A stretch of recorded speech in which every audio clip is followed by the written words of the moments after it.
하시겠습니다. 하나님 아버지, 또 오늘 주일 맞이해서 이 모양 저 모양으로 살다가 이 자리에 함께 모였습니다. 여러 가지 형편과 상황 속에서 또 최선으로 하나님께 기도하며 나가고, 또 어렵고 곤란한 상황 속에서 주님의 도우심을 구하고, 또 이곳에 감사하는 마음으로, 또 기쁜 마음으로, 또 하나님을 만나고 싶은 마음으로, 또 여러 사람들을 섬기고자 하는 마음으로 이 자리에 모였습니다. 하나님, 우리의 삶을 주님께서 다 아시오니 우리의 모든 지치고 또 상한 마음들이 있으면 위로하여 주시고, 또 육신적인 연약함에 또 힘겨웠던 시간들이 있다면 오늘도 치료와 은혜를 더욱더 부어주시기를 원합니다. 하늘의 것을 생각하고 땅의 것을 생각하지 말라고 말씀하셨지만, 우리가 하늘만 바라보고 살기에는 이 땅에 겪어야 되고 또 책임져야 될 많은 일들이 있습니다.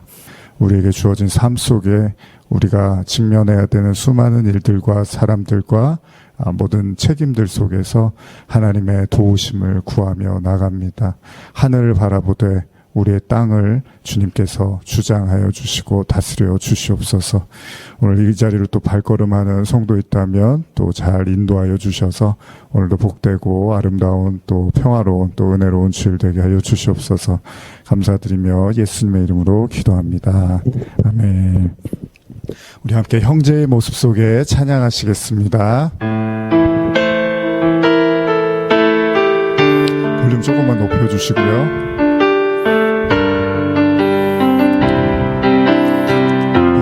형제의 모습 속에, 형제의 모습 속에 보이는 하나님 형상 아름다워라. 존귀한 주의 자녀 됐으니 사랑하며 섬기. 다시 한번 우리 자매의 모습 속에, 자매의 모습 속에 보이는 하나님 형상 아름다워라. 존귀한 주의 자녀 됐으니 사랑하며 섬기. 우리의 모임 중에 임하신, 우리의 모임 중에 임하신 하나님 영광 아름다워라. 존귀한 왕이 여기 되시니 사랑하며 다시 한번 우리의 모임 중에 임하신, 우리의 모임 중에 임하신 하나님 영광 아름다워라. 존귀한 왕이 여기 계시니 사랑하며 섬기리. 반주 계속 해주시고요. 우리 형제 자매의 모습 속에 주님 마음 내게 주소서 찬양 같이 하시겠습니다.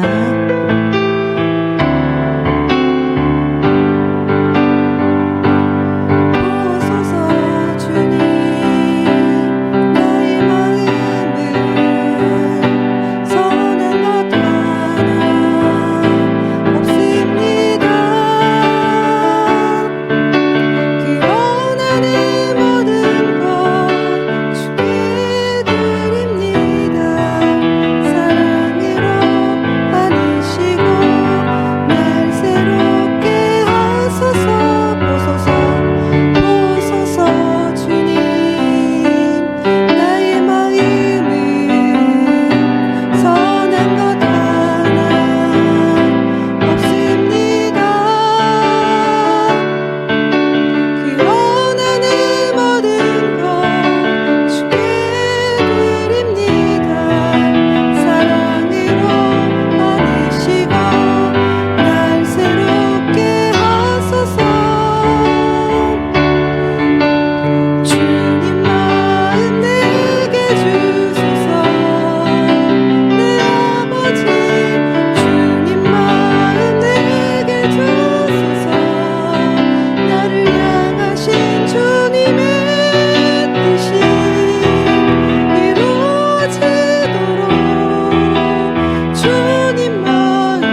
그렇지만 주님, 내 모든 걸 주께 드리기 원합니다.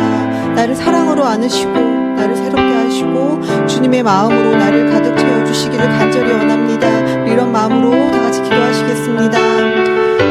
사랑하는 주님 아버지 하나님, 주님만은 저는 정말 주님 앞에 내서 이렇게 할 일도 없고 주님 앞에 정말 선한 것이 하나도 없으니 다시 한번 고백합니다. 하나님, 이런 저를 마시고 그렇게 하지 마시고 하나님, 그래도 주님의 선으로 주님의 사랑으로 나를 가득 채워주셔서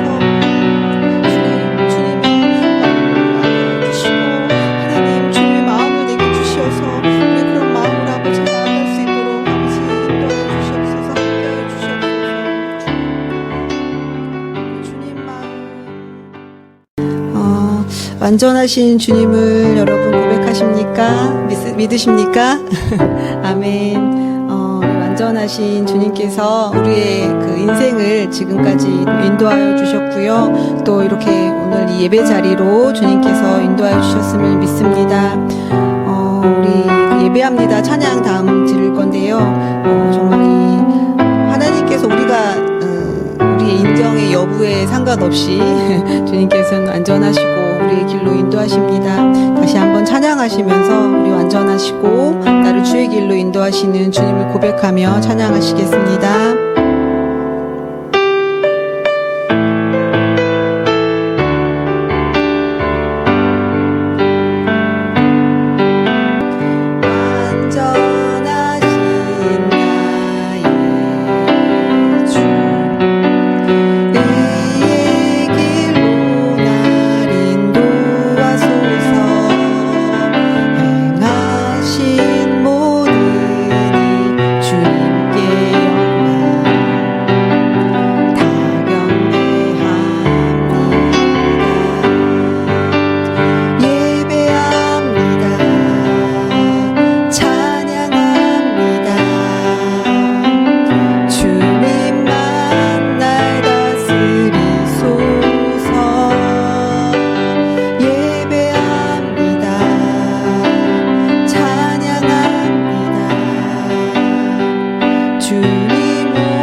기도하시겠습니다.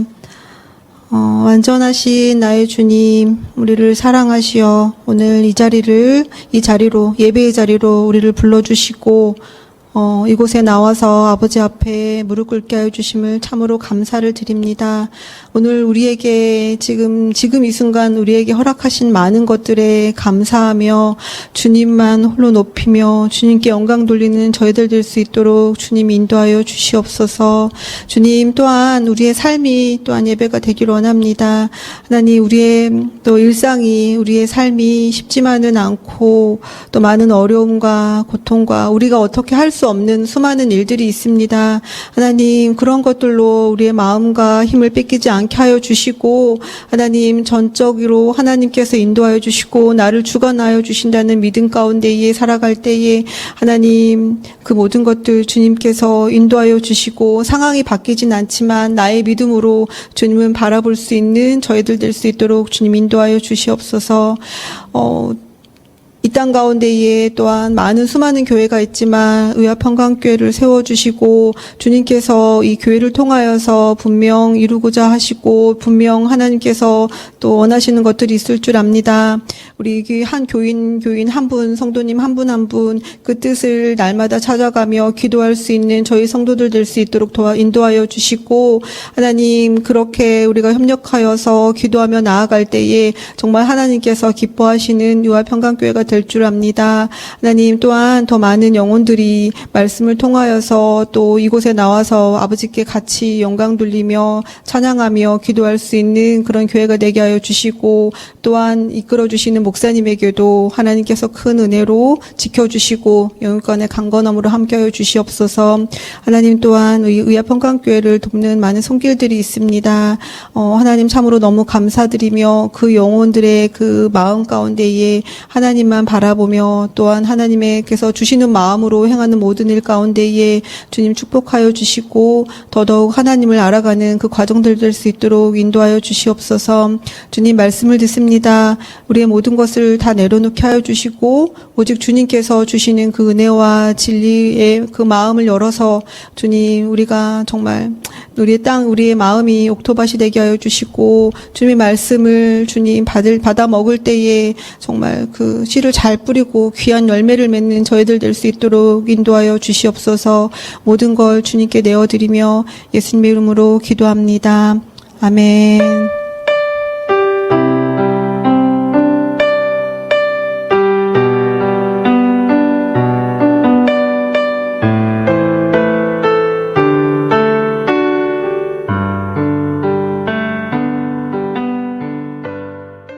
광고 말씀 잠깐 드리겠습니다. 성탄 예배 안내 드립니다. 고민을 좀 했었는데 지난주에도 광고 드린 것처럼 12월 24일이 주일이고 25일이 성탄절 월요일이어서 저희는 멀리서들 오시고 하셔서 또 그날은 차가 엄청 밀릴 겁니다. 그래서 24일 날 주일 예배로 성탄 예배를 같이 드리고요. 25일 성탄절은 그냥 여러분들 가족들과 함께 좋은 시간 보내시라고, 그래서 24일 날 주일 예배 때 11시에 이제 예배 드리고 1부 예배 11시, 그리고 한 12시 전에 좀 마치고요. 그 다음에 2부 순서로 해서 작년처럼 음식 먹으시면서 선물 교환도 하고 특별 순서를 좀 가지려고 합니다. 선물을 5,000원에서 10,000원 정도로 해서 보통 다이소에서 많이들 사오시더라고요. 근데 꼭 그러지 않으셔도 그냥 여러분들이 갖고 계신 것 중에 또 좋은 거 있고 나누시고 싶은 거 있으시면 이렇게 가지고 오셔서 선물 교환도 하고 또 공연도 보시고 또 노래도 들으시고 아주 따뜻한 시간 되셨으면 좋겠습니다. 자, 여기까지 광고 말씀이었습니다. 그러면 오늘 설교 함께 나누시겠습니다. 자, 오늘은 아브라함이 99세 때 5번째 시간입니다. 5번째 시간이고요. 사실 오늘은 99세가 아니라 이제 100세 때의 일이라고 보셔야 되죠. 창세기 21장 1절에서 5절까지의 말씀을 함께 여러분과 읽겠습니다. 창세기 21장 1절에서 5절입니다. 함께 읽겠습니다.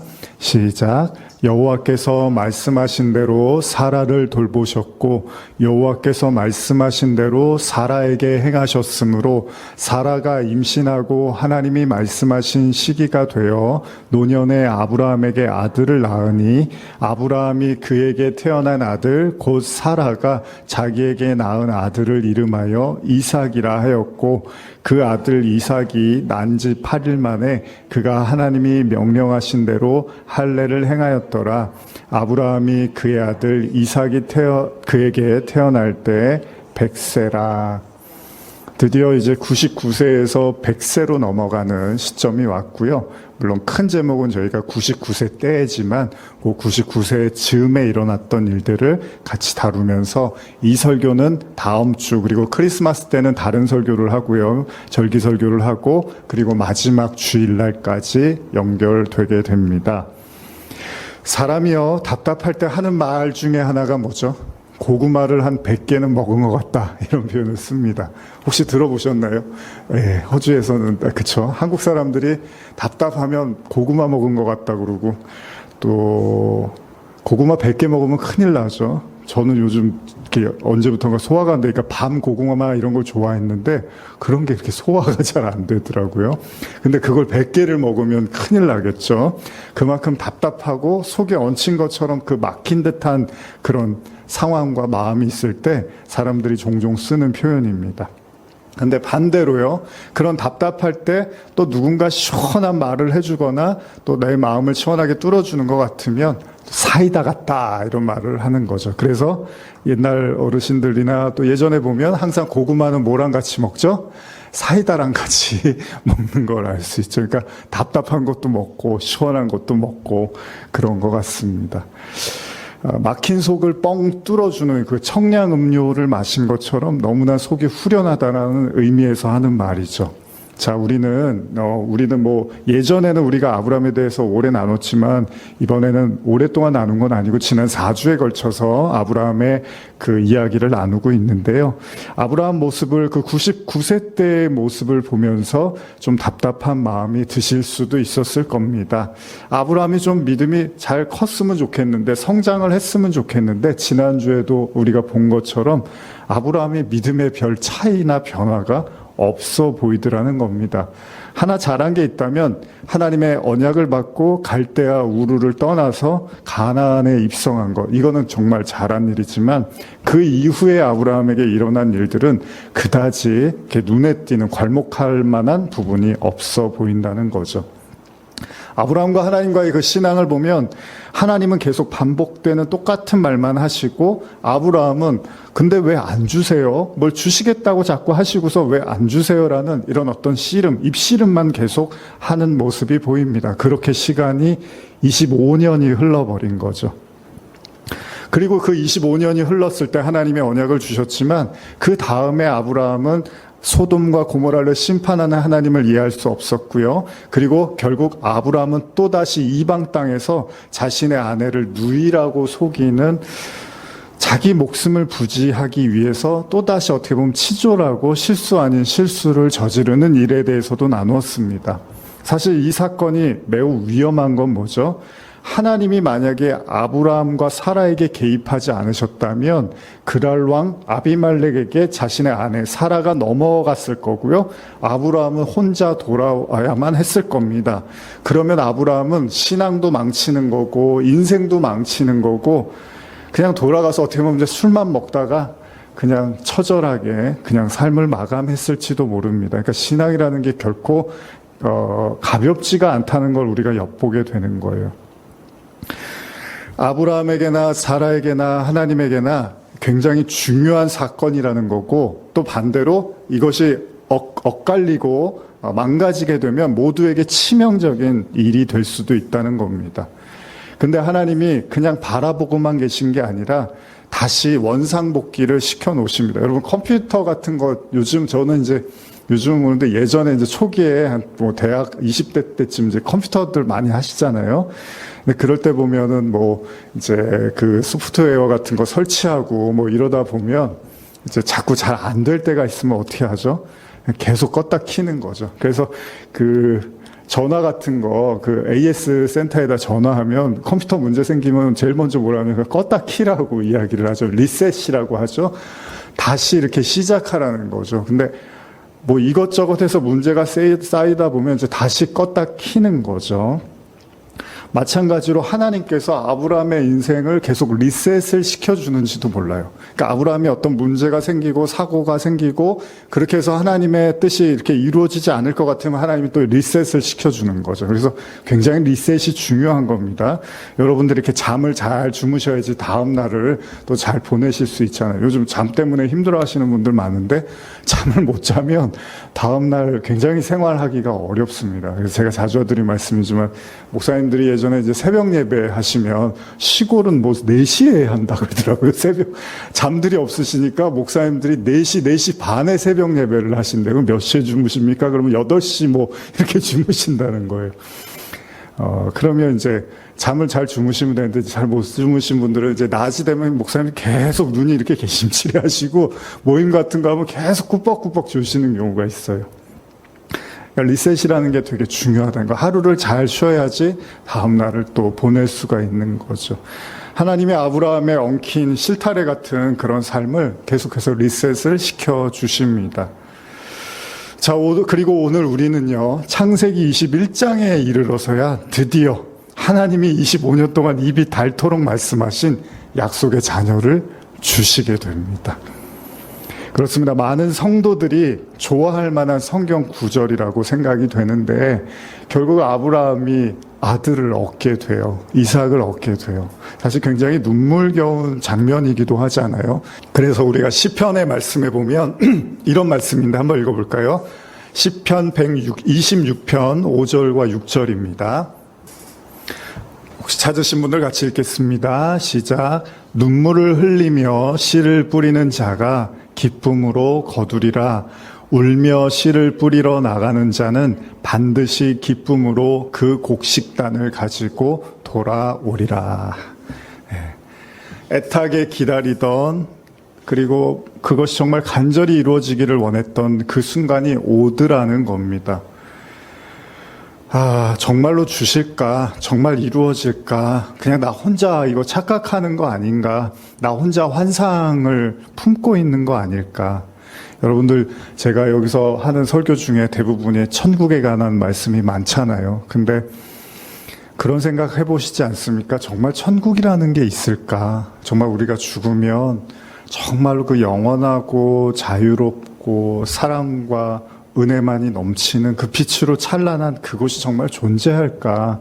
그런 생각 들어보시지 않습니까? 정말로 그런 세상이 있을까? 하나님이 정말 그렇게 사랑으로 따뜻한 분일까? 뭐 그런 마음들이 가질 수 있잖아요. 아브라함도 어쨌든 간에 하나님의 약속과 관계 속에서 진짜 하나님이 이삭을 주실 것인가라고 오랫동안 고민하고 기다리고 생각했을 거예요. 근데 정말로 이제 그 시간이 와버렸습니다. 그게 현실이 돼버렸어요. 아마도 저와 여러분들에게도 인생에서 크고 작은 이런 순간들이 분명히 있었을 것이라고 생각이 됩니다. 오늘 아브라함이 그렇습니다. 25년 동안 뜬구름 잡는 것 같은 그런 인생과 신앙의 연속에서 오늘 아브라함은 정말 사라와 함께 하나님의 말씀대로 기적을 보게 됩니다. 이 전에 있었던 구절인데 사라가 그런 말을 하죠. 우리가 이제 노쇠하고 노년인데 무슨 즐거운 일이 있겠습니까? 라는 표현을 쓰거든요.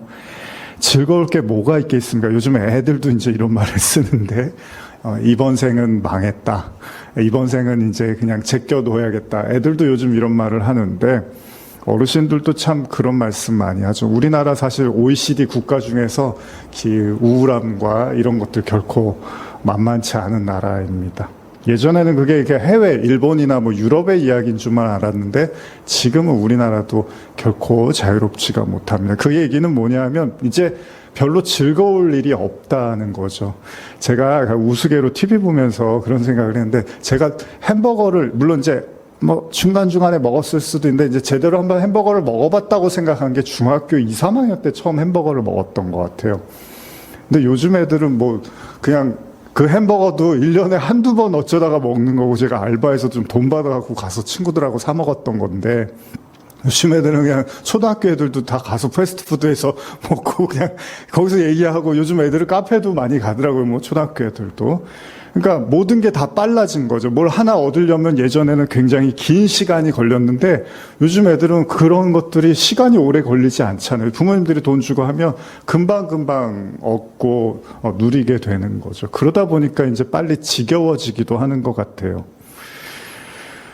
하나님의 그 말씀과 그런 은혜를 25년 기다렸다가 쟁취하게 얻게 되는 이 아브라함의 심정을 우리가 어떻게 다 알겠냐마는 오늘날 같이 이렇게 모든 것이 이렇게 빨리빨리 얻고 누릴 수 있는 세상 속에서 어떻게 보면 허무함도 같이 따라오는 것 같아요. 예를 들면 예전에 어르신들은 굉장히 열심히 사시고 그러다 보니까 어떻게 보면 우울하고 힘들 그런 시간들도 별로 없으셨던 것 같아요. 근데 요즘은 사실 젊은 사람들도 그렇지만은 이제 쉽게 이렇게 깔아지고 우울해지고 절망하고 좌절하는 모습들이 나옵니다. 그렇다고 제가 나 때는 말이야 이런 말씀을 드리고 싶은 건 아니고요. 제 생각에는 너무 빨리 모든 걸 얻을 수 있는 것들이 오히려 부작용으로 작용하는 건 아닐까라는 생각을 해봅니다. 자, 어쨌든 간에 아브라함은 얻었습니다. 이제 하나님의 약속이 성취됐습니다. 어찌 보면 왜 우리가 이런 질문 던질 수 있어요. 왜 지금일까?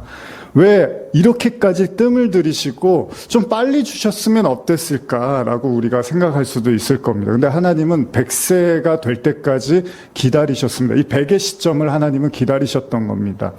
우리는 그 이유에 대해서는 다 알 수가 없습니다. 이스라엘의 회복을 묻는 제자들에게요. 예수님이 뭐라 그러시냐면 너희가 이스라엘이 언제 회복할지는 너희의 알 바가 아니라고 말씀하신 것처럼 하나님의 시간에 대해서 우리가 다 알 수는 없습니다. 사실 대부분의 많은 성도들이요, 하나님과 갈등을 여기는 이유 중에 하나가 이 시간의 문제거든요. 애굽을 빠져나오고 이스라엘 백성이 가나안 땅까지 들어가는데 실제로 걸릴 시간은 일주일이면 갈 수 있는 시간인데 하나님은 40년 동안 그 땅을 돌게 하셨단 말이에요, 광야를. 바벨론 포로로 끌려간 이스라엘이 다시 회복되는데 걸린 시간이 무려 70년이 걸렸습니다.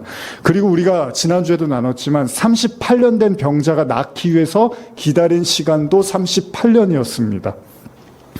왜 하나님이 이렇게 길게 시간을 설정해 놓았을까? 물론 의미 없는 시간은 아닐 거예요. 하나님이 그렇게 하신 거니까 하나님의 깊은 뜻이 있겠죠. 우리는 그렇게 믿는 거잖아요. 그런데도 인간의 때는 결코 하나님의 시간을 견디고 기다리는 것에 있어서 익숙하지는 못하다는 겁니다. 내 때와 하나님의 때가 좀 맞았으면 좋겠는데 너무나 깊게 차이가 나고 충돌하게 될 때 우리는 하나님을 원망할 수밖에 없는 거잖아요. 중요한 사실은 무엇입니까? 하나님의 언약이 반드시 이루어진다는 겁니다. 우리가 지난주에도 나눴던 것처럼 아브라함에게 그 언약을 지키고 성취할 만한 어떤 능력이 없었는데도 실제로 아브라함은요, 사라도 빼앗길 뻔했고 육체적으로도 아브라함과 사라는 아이를 낳을 수 없는 이미 그런 상황이었습니다. 육체적 한계에 있었던 나이였습니다. 그러니까 두 사람이 아무리 애를 쓰고 노력을 해도 이 언약을 성취할 만한 어떤 방법도 없었습니다. 근데 그때 하나님이 언약을 성취해 버리시더라는 거예요. 그래서 이 설교를 많이 하시는 목사님들이 자주 하시는 얘기가 인간의 능력이 불가능의 정점에 다다를 때 하나님이 역사하신다, 이런 표현을 많이 쓰거든요. 그런 의미에서라면 불가능을 여러분들이 느끼고 경험하시면 그때 하나님이 가능케 하시기도 한다는 겁니다. 자, 아브라함이 언약을 성취한 게 아닙니다. 하나님이 언약을 성취시켜 주셨습니다. 그리고 이것이 하나님의 길 안에 있는 성도들의 삶이라는 거예요. 그러니까 저나 여러분들이나 무언가를 간절히 기다리고 기도하고 하나님의 말씀을 여러분들이 믿고 따라온다면 하나님은 반드시 성도들을, 여러분들을 위한 선물을 계획하고 계시고 여러분과 저의 능력과 상관없이 그 선물을 우리에게 주실 것이라는 믿음과 확신 속에서 우리는 걸어가는 거죠. 여러분, 선물이라는 말 있는데 제가 한번 선물과 관련된 구절 하나 읽어드릴게요. 에베소서 2장 8절인데 너희는 그 은혜에 의하여 믿음으로 말미암아 구원을 받았으니 이것은 너희에게 난 것이 아니요 하나님의 선물이라. 제가 이거 현대어로 한 번 더 읽어드릴게요. 여러분이 그리스도를 믿음으로 구원받은 것은 순전히 하나님의 은혜입니다. 여러분들이 그리스도를 믿게 된 것조차 여러분의 자발적 의지로 된 것이 아니라 하나님께서 주신 선물입니다. 예를 들면 여기에서 신앙생활 하시고 지금까지 여러분들이 살아오시면서 예수님을 믿게 된 게 여러분들의 자발적 의지로 된 것이 아니라고 성경이 말을 하고 있다는 겁니다. 그러니까 어떤 사람은 믿고 왜 어떤 사람은 안 믿느냐라고 했을 때 우리는 이 말씀을 통해서 이야기한다면 여러분들의 자발적 의지가 아니었다는 거예요. 여러분들이 하나님을 믿게 되고 뭐 중학교든 초등학교든 태어나면서 모태신앙이든 아니면 연세가 드셔서든 하나님의 어떤 여러분들의 자발적 의지가 아니라 하나님이 여러분들을 그리로 끌고 오셨다는 겁니다. 성경은요, 구체적으로 이 선물에 대한 의미를 설명하고 있는데, 다시 말하면 성도가 여러분과 제가 믿음으로 구원을 얻었지만 그 얘기는 뭐예요? 믿음도 하나님이 주셨다는 얘기밖에는 안 되는 거죠. 그러니까 여러분들의 마음속에 어떤 믿음이 있다면, 지금 꺼지지 않고 바뀌지 않고 변하지 않는 믿음이 있다면 그거는 하나님이 주셨을 수도 있다는 거예요. 오래전에 제가 이제 돌아가신 유명한 목사님 설교를 가끔 들었었는데, 그분이 이제 자주 하시던 말씀 중에 믿음도 하나님이 주셔야 된다는 말씀을 자주 하셨습니다. 그때 제가 믿음도 하나님이 주셔야 되면 우린 뭘 해? 하나님이 다 하는 거면 우리는 뭐 할 게 없네? 이런 생각을 했었는데, 근데 저 역시도 시간이 흐르면서 이제 생각이 바뀌는 거죠. 그렇습니다. 믿음도 하나님이 주셔야지 믿게 되는 거죠. 믿음은 하나님의 선물이라는 거예요. 여러분, 막 의지로, 막 우겨쌈으로 막 믿어보려고 해도 믿어지지 않는 경험들을 많이 해보셨죠? 제가 이제 중학교 때 저도 신앙생활 할 때 안 믿어지는 거, 이게 되게 곤혹스러운 거죠. 지금이야 뭐 성경을 굳이 뭐 이렇게 조목조목 이거는 왜 이럴까? 여러분, 무리를 예수님이 걸으셨다는 게 믿겨지십니까? 예수님이 죽으시고 하늘로 승천하셨다는 게 믿겨지십니까? 하나님의 말씀으로 온 세상을 창조하셨다는 게 믿겨지십니까? 홍해가 이렇게 갈라졌다는 게 믿겨지십니까? 오병이어의 기적으로 수많은 사람들이 먹을 수 있었다는 게 믿겨지십니까? 예수님이 손을 얹자마자 죽은 사람이 살아나는 게 믿겨지십니까? 이렇게 따져들기 시작하면요, 안 믿겨지는 게 더 많을 수도 있어요. 근데 처음에 그럴 때가 있습니다. 안 믿겨지는 거예요. 아니, 홍해가 어떻게 갈라져? 거기가 어떻게 사람들이 글로 들락달락거려? 하나님이 뭐 다 지었다고 그러는데 지금 박테리아 미생물들까지 하나씩 하나님이 그거를 다 지었다고? 뭐 이런저런 거 따지기 시작하면 안 믿겨지는 게 되게 많은 거죠. 참 신앙이라는 게 재미있는 것 같아요. 하나도 안 믿으려고 하면요, 하나도 안 믿겨집니다. 여기 있는 책 자체가 다 거짓말 같고, 누가 꾸며낸 얘기 같고, 누구 말대로 만들어낸 신 같은 이야기, 만들어낸 종교처럼 들릴 수도 있다는 거죠. 근데 여러분들 지금 믿고 계셔서 여기 앉아 계시는 거잖아요. 여러분들 신앙생활 하시고 이런 게 그래도 믿으시는 거잖아요. 그 믿음을 하나님이 주셨다고 성경은 말을 하고 있습니다. 제가 이 지금 설교는 예전에 아브라함 설교를 할 때 했던 내용들을 지금 같이 이렇게 원고와 여러분과 나누고 있는 건데요. 제가 이제 인터넷 영상 설교한 지 이제 예전에 했던 이야기예요. 제가 한 번 더 여러분과 나누는 건데, 영상 설교한 지 이제 대략 10년 정도가 됐습니다. 뭐 유튜브 설교가 요즘은 많지만 10년 전에는 그렇게 많지 않고 큰 교회에서들 했던 설교들입니다. 근데 제가 그때마다 이제 설교를 이렇게 2014년부터 시작을 했는데, 이제 설교를 하나씩 올릴 때마다 그때는 이제 이게 지금처럼 막 큰 미디어는 아니었어요. 그때만 해도 이제 좀 보는 사람들은 약간 그래도 앞서가는 사람, 그래서 유튜브로 이렇게 설교도 보고 하셨는데, 어쨌든 이게 이제 여기저기서 보실 수 있게 되니까 제가 고민이 되더라고요. 무슨 고민이냐면, 여러분, 설교라는 게 그냥 성도분들과 교회 안에서 나누고 끝나면 제가 무슨 얘기 했는지도 여러분들 지나가시면 그냥 잊어버리실 수도 있잖아요. 근데 이게 이제 미디어를 타기 시작하면 계속 남아 있습니다.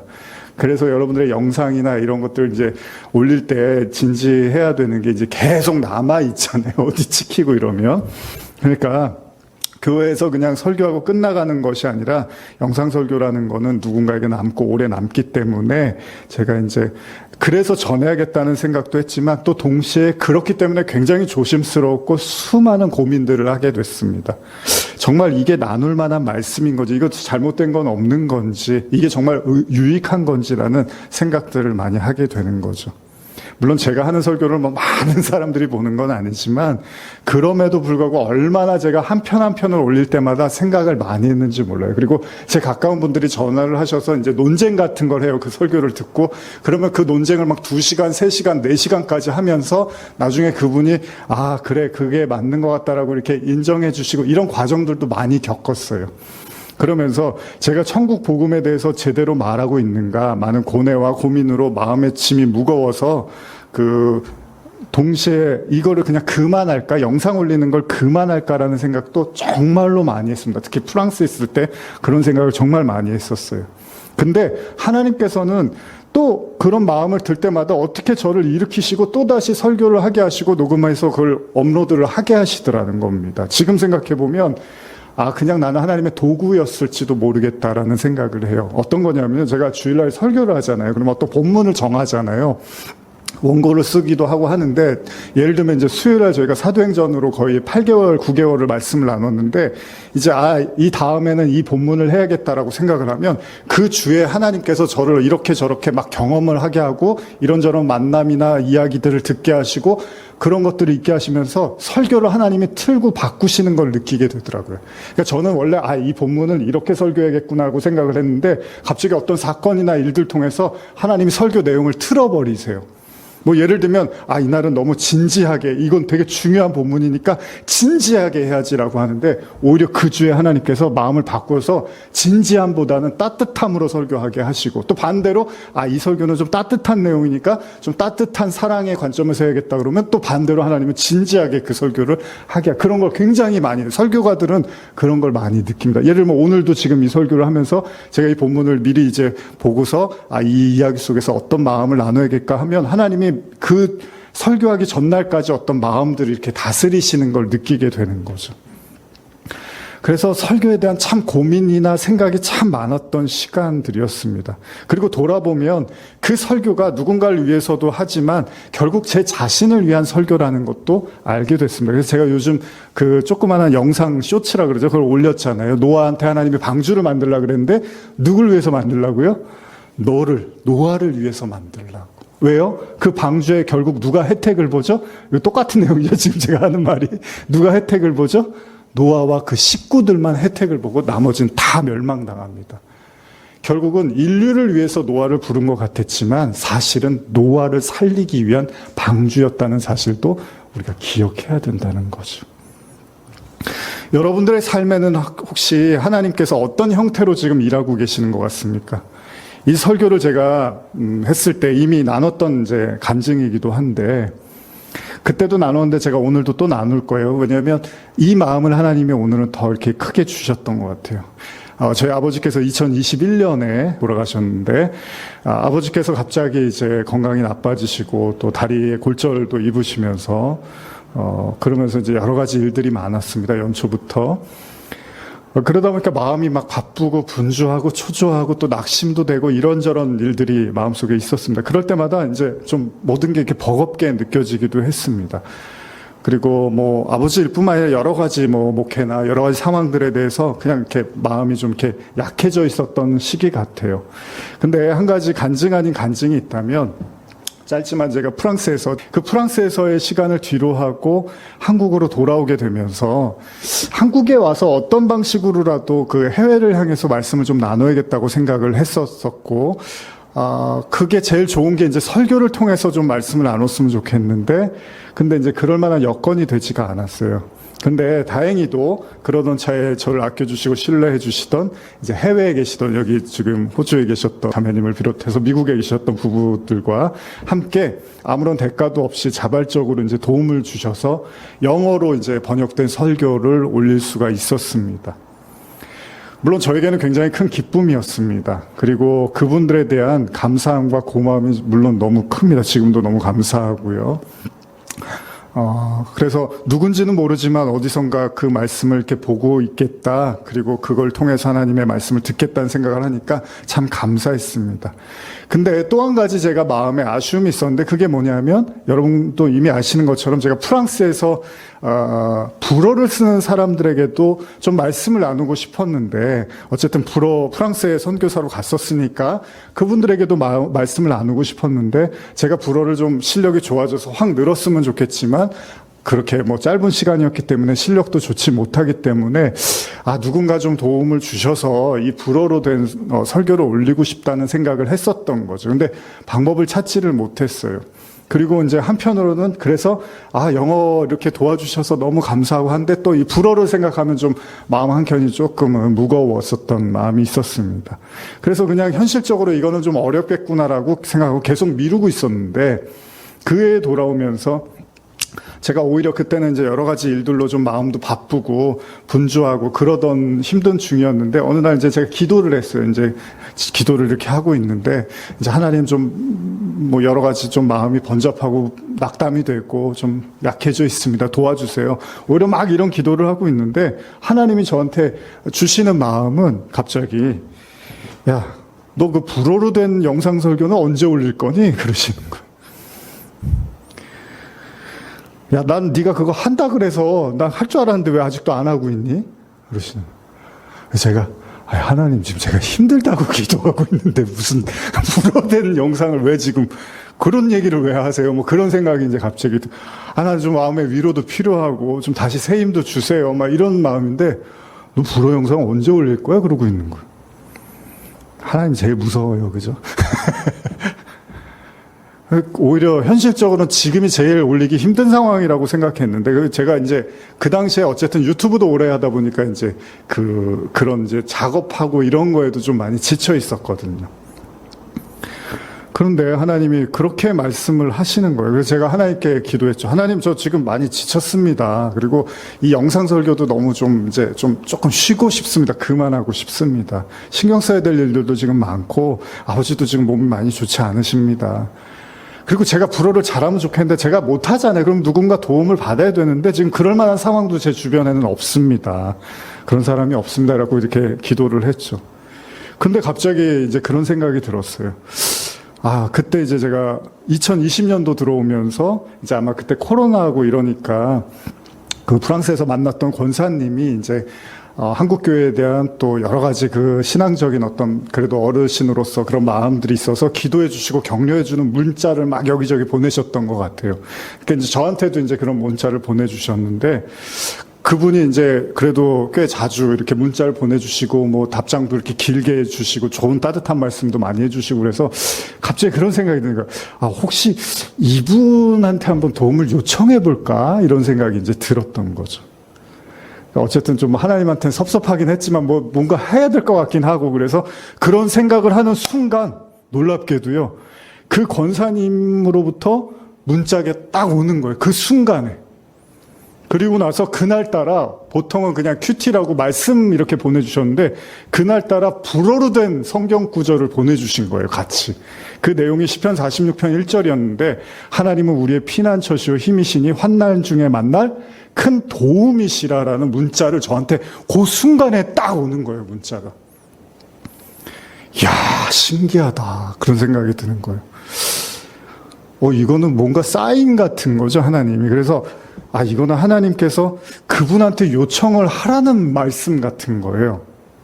문제는 뭐죠? 제 우유부단함. 제가 좀 미루는 편이에요. 남한테 좀 섭섭하거나 부담될 것 같은 말을 좀 계속 딜레이하는 편이에요. 그런 게 좀 많이 있습니다, 제가. 사실 많은 분들이 그렇지만요, 제가 이렇게 나와서 설교를 하니까 굉장히 뭔가 그 쇼맨십이 강하고 할 말 할 것 같잖아요. 아시는 분은 알지만 굉장히 수줍고 내성적인 성격입니다. 그래서 제가 뭐 자주 하죠. 식당 가면 반찬은 제 아내한테 더 달라고 시키고, 예전에는 이제 패스트푸드 가면 콜라는 제 딸한테 가서 리필을 해오라고 시키고 그렇습니다. 요즘도 머리를 잘라야 되는데 미용실 가는 것도 괜히 아주머니들이 이렇게 많으시니까 몇 번을 빠꾸를 안 계시기도 했지만 하여간 그럼 미용실 가는 것도 이렇게 제가 수줍음을 좀 타요. 좀 그런 말을 잘 못하는 약간 되게 내성적인 성격입니다. 그런 저를 잘 아셨는지 하나님이 그 타이밍에 문자를 보내셔서 빼도 박도 못하게 하신 것 같아요. 마음을 추스르고 혹시나 한 마음에 이게 또 부담이 되실 수도 있어요. 연세가 60이 넘으셨거든요. 그러니까 이게 또 부담이 이게 번역이 또 여기 우리 자매님도 해주셨지만 그게 간단한 게 아니란 말이죠. 신경이 굉장히 많이 쓰여지는 작업이에요. 그래서 고민을 하다가 모르겠다 나도 조심스럽게 문자를 이제 보냈어요. 근데 어떻게 제가 이런 생각을 하고 있는데 조금 도움을 받을 수 있을까 이렇게 문자를 딱 보냈는데 1분도 안 돼서 답장이 네? 딱 이렇게 왔어요. 네 할게요. 딱 이렇게 왔어요. 제가 프랑스에서 돌아오고서 그래서 3년이 지나도록 이 불어 설교 영상 한 번 올렸으면 했던 그 마음이 오히려 가장 힘들고 지쳐서 다른 걸 생각할 만한 여유가 없는 그 상황에서 하나님이 그 일을 성사시키시더라는 겁니다. 그때 제 마음 깊은 곳에서 나지막한 하나님의 음성이 느껴졌습니다. 너의 삶의 이유와 목적을 분명히 하여라. 아이러니하게도 여러모로 지쳤던 마음, 제 마음속의 우선순위와 지금까지 제가 살아온 이유와 목적을 다시 정리하고 나니까 알 수 없는 힘이 솟아오르는 걸 느낄 수 있었습니다. 아브라함은 잊었지만 오로지 이삭만 기다리고 준비하셨던 하나님은 그냥 처음부터 끝까지 똑같은 생각을 하고 계셨습니다. 아브라함에게는 별 의미 없는 후손에 대한 이야기였지만 하나님에게는 가장 중요한 아브라함을 위한 계획이고 프로젝트였던 거죠. 저는 때가 되고 여유가 생기고 사람들이 나타나면 그 일을 하겠다고 미뤘던 일이 하나님은 그 일을 언제 할 건지만 보고 계셨다는 거예요. 제 설교가 대단한 건 아니잖아요. 그래서 꼭 올려야 된다 이런 얘기가 아니라 더 중요한 건 하나님과 저와의 관계였던 거죠. 마치 이삭이 아브라함과 하나님과의 관계를 대변하듯이 중요한 건 하나님께서 언약을 이루시기 위해서 하나님이 직접 다 하신 것처럼 오늘 저의 이 간증과 같은 이야기 속에서도 결국 제가 번역한 게 아니라 하나님이 준비한 사람을 통해서 그 번역의 사역을 완성시켜 가시더라는 겁니다. 결국은 한 달 정도가 지나고 나서야 그렇게 오랫동안 마음을 졸였던 그 불어 설교 영상을 그분을 통해서 업로드를 시킬 수 있었습니다. 그래서 제가 너무 감사해서 지난주에 이제 만났었거든요. 한국에 오셔서. 그래서 이제 카드를 이렇게 써서 드렸는데 따님도 같이 들어왔었나요. 근데 딸하고 같이 이렇게 영상 번역을 하신다 그래서 그 따님한테도 같이 이렇게 카드를 써서 이제 드렸었는데 참 감사하죠. 그리고 다시 한번 우리 자매님에게도 감사의 말씀을 드리고요. 우리 교회는 어쨌든 작지만 이런 일을 통해서 전 세계를 향해서 뻗어가고 있습니다. 사실 지금 자매님 오셨는데 제가 그랬어요. 만약에 시간적 여유가 되시고 좀 오래 계시면 제가 영어 예배도 드리고 싶다고 실시간으로 온라인으로 좋다고.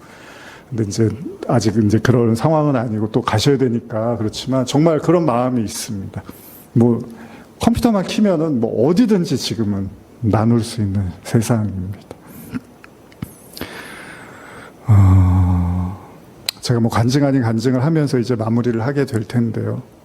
여러분들에게 정말 말씀드리고 싶은 두 가지가 있습니다. 하나님이 우리에게 주신 약속은 절대 잊지 않으십니다. 그리고 그 약속은 하나님의 때에 하나님이 직접 이루십니다. 한 가지 덧붙인다면 오히려 우리의 상황과는 무관할 수도 있다는 겁니다. 여러분들이 너무 힘들고 이거는 지금 다른 내가 할 힘과 여력이 없다고 생각할 때 하나님은 오히려 그때 여러분을 통해서 일하실 수도 있습니다. 아브라함과 사라가 절대 아이를 낳을 수 없는 상황이 분명했지만 하나님은 그냥 하나님이 원하실 때 하시더라는 거예요. 신앙의 궁극적 이유는 무엇일까요?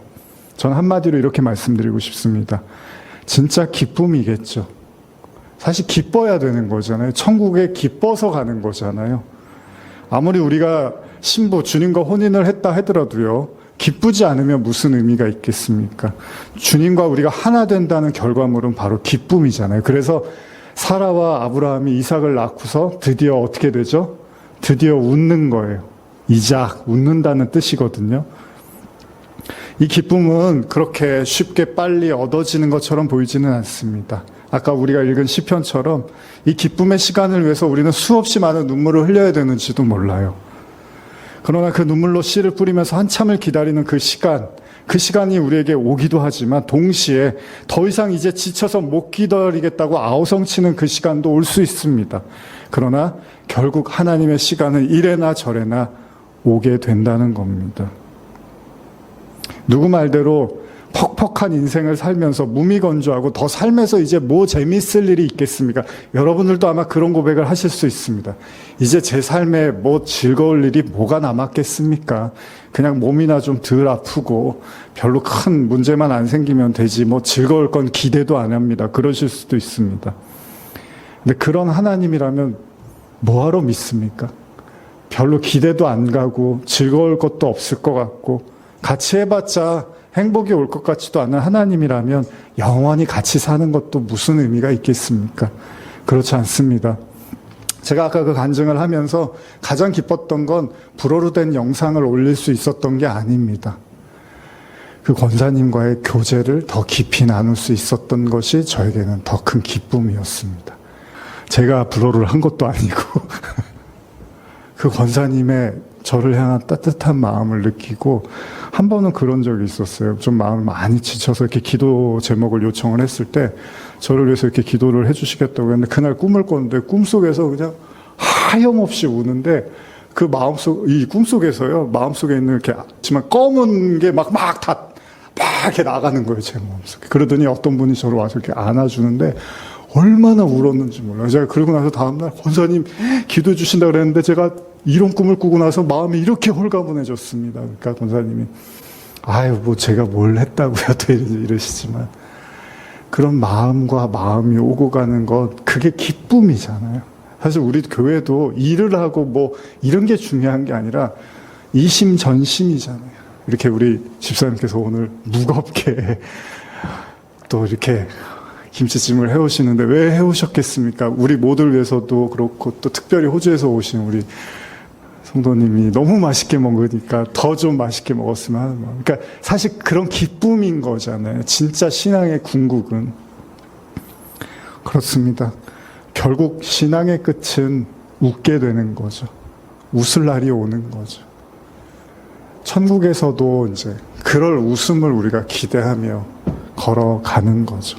창세기 21장 6절에서 8절 읽고 이제 마무리하겠습니다. 창세기 21장 6절에서 8절입니다. 시작. 사라가 이르되 하나님이 나를 웃게 하시니 듣는 자가 다 나와 함께 웃으리로다. 또 이르되 사라가 자식들을 젖먹이겠다고 누가 아브라함에게 말하렸소마는 아브라함의 노경에 내가 아들을 낳았도다 하니라. 아이가 자라매 젖을 때고 이삭이 젖을 때는 날 아브라함이 큰 잔치를 베풀었더라. 저는 소망합니다. 이 설교를 듣는 모든 분들에게 이 기쁨의 잔치가 속히 오기를 간절히 기도합니다. 기도하시겠습니다.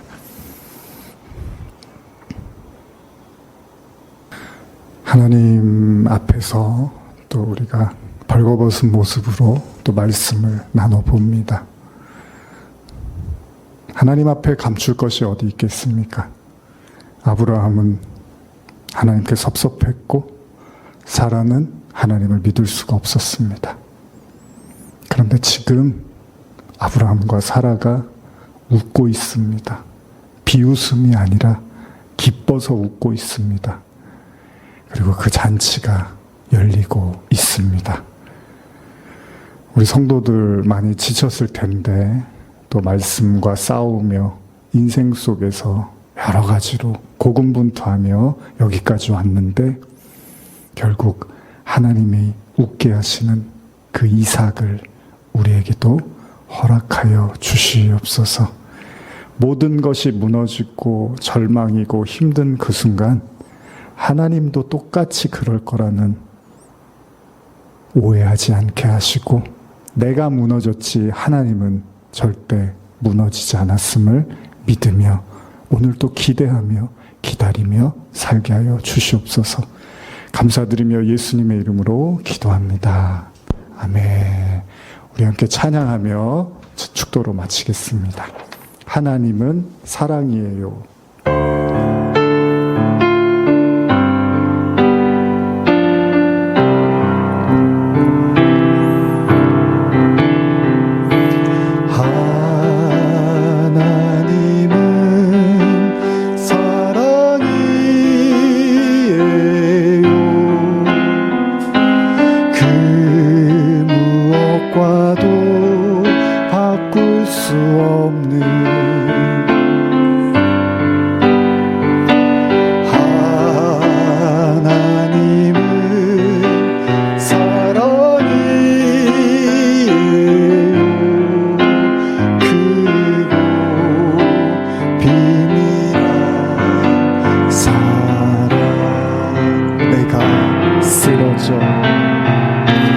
내가 쓰러져 슬퍼울 때도 하나님은 함께 하세요. 나를 붙잡고 그 품에 안아주시는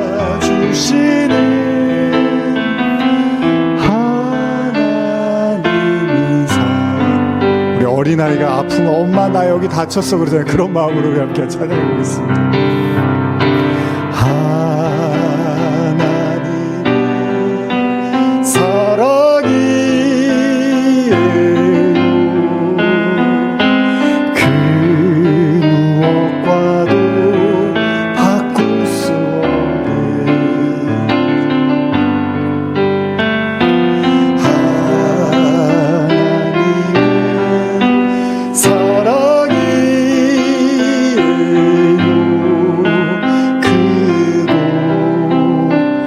한 손은 주를 향하여 한 손은 여러분의 마음에 내가 쓰러져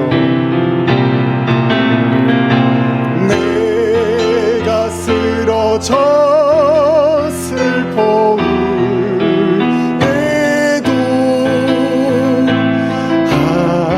하나님은 함께 하세요. 나를 붙잡고 품에 안아주시고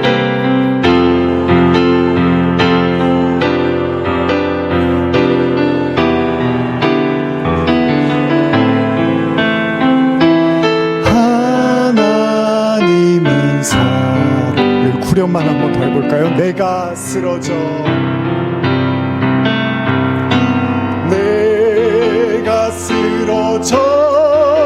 슬퍼울 때도 하나님은 함께 하세요. 나를 붙잡고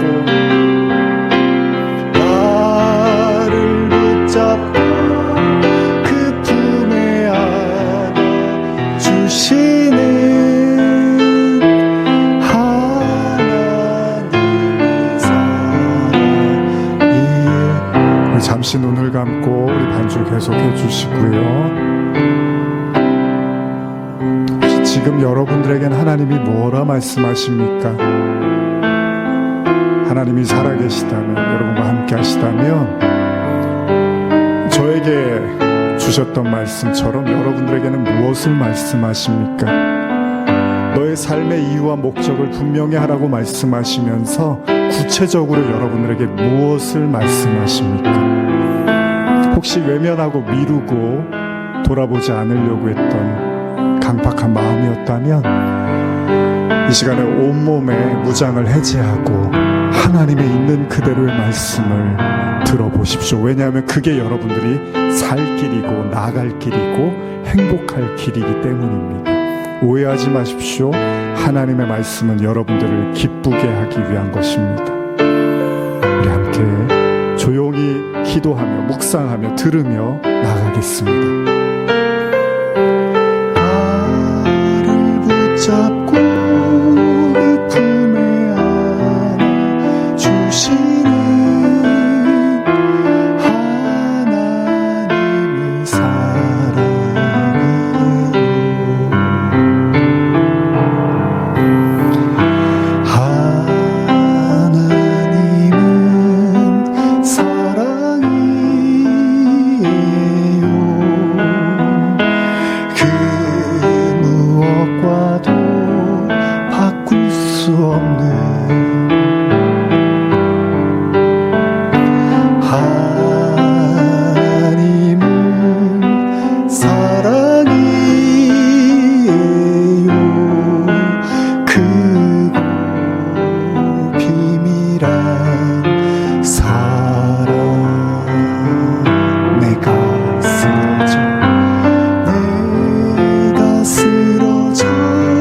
예수 그리스도의 은혜와 하나님 아버지의 사랑과 성령의 교통하심이 비웃음에서 기쁨의 웃음으로, 절망에서 환희에 찬 잔치로,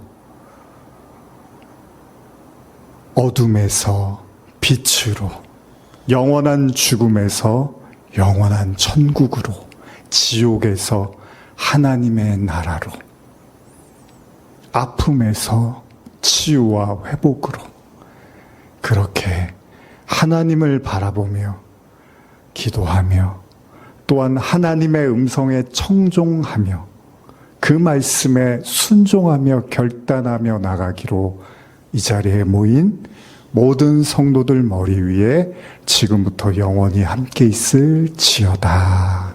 아멘.